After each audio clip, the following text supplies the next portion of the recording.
you had the diagnosis of acute myeloid leukemia, and if you can give us some of the story, the background story of how that diagnosis was made, how it came about. Were you having any symptoms or feelings of, illness at the time? And then we will progress from there. And also, perhaps at this point also, as part of this, if you could tell us the types of treatment that you had for induction treatment, and whether you had consolidation type treatment, and what experiences you had with those treatments. Certainly. It was quite surprising in July. Well, actually in August was the surprise, but in the end of July, I just went for a routine blood work for my annual physical, and my family doctor essentially phoned up and told me that he'd forwarded my blood results over to the Tom Baker Cancer Clinic because there was a high count of immature blood cells, and he just wanted to find out what was going on. And it was only a matter of a few days later that Tom Baker Cancer Clinic phoned up and said, yeah, we suspect there's something going on here. We want to have you come in and do a bone marrow biopsy. We think you might have some form of leukemia. And so I did go in, and sure enough, it was diagnosed almost within a day or so at a preliminary level of acute myeloid leukemia. And so I did go in right away to get ready to start some kind of chemo. They were still working with the pathologists to determine specifically what kind of leukemia it was and how, what other kind of gene mutations. And I would say that by about 4 or 5 days after they first contacted me, they had enough information to know that I was going to go in and have induction chemo, the 3+7. So that's the idarabine and cytarabine. Yeah, right. Would be the two chemo programs. And during that process, they also determined that I had a FLT3 gene mutation. I had an NPM1 mutation and a DNMT3 mutation. And so we were working through that process to understand whether better to go stem cell or whether to go consolidation. And the notion there was looking at the two bookends, which were quality of life versus longevity of life, and how best to navigate through that given my particular situation.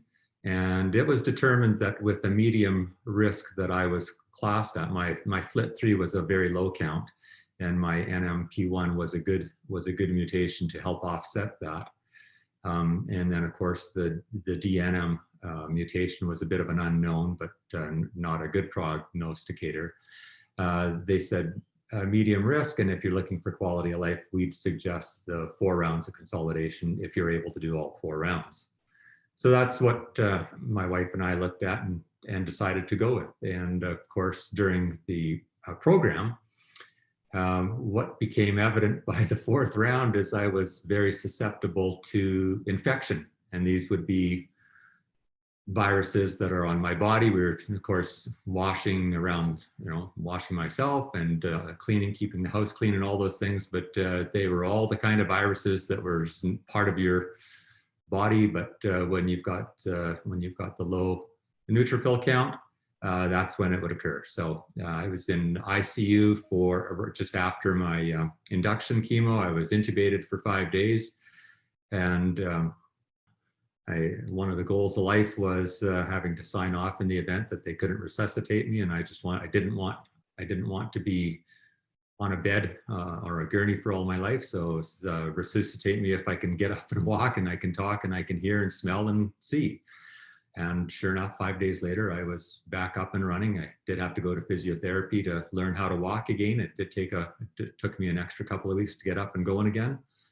And then the next 2 or 3 rounds of consolidation, again, I would have some kind of infection when I was neutropenic, and ended up as an inpatient for a few days or a week. Each of the times I ended up in ICU one more time because of sepsis.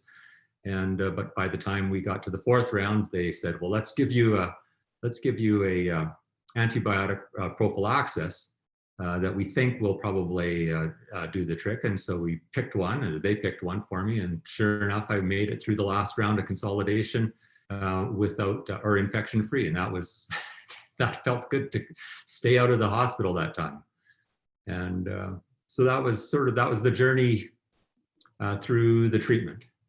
So, for the consolidation, did they give you a single agent like RSC or type regimen, or did you get a combination of 2 drugs or 3? Well, yes, and so I did get 2 drugs, and days 1 through 6 were cytarabine, and then 1 day off, so day 7, and day 8 through 21 was midostaurin as an oral medication. That was for my FLT3. Okay, right, yeah. And so during that time, going in and out of hospital and having to stay in hospital, were some days missing, and when you was ill and they just passed by and you didn't realize they passed by? Only very interesting. The 5 days I was intubated, of course, I was completely unconscious, and as I was coming back into consciousness, it was amazing the fantastical dream that I had. I'd won a lottery. Somebody from Zurich had flown in a helicopter to give me a check.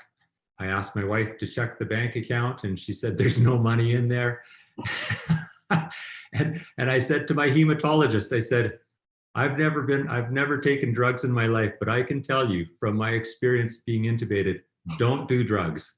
It's a terrible experience. And the thing that was interesting is there were a few people that I could not remember their names in the care profession, and I knew, and names are something that I remember quite well. And it was amazing to know how the drugs affect your short-term memory. And in just a conversation with them, there would be something that would twig in the back of my mind, and all of a sudden that part of my memory came back. So that was just an amazing insight for me about the power of drugs. Right.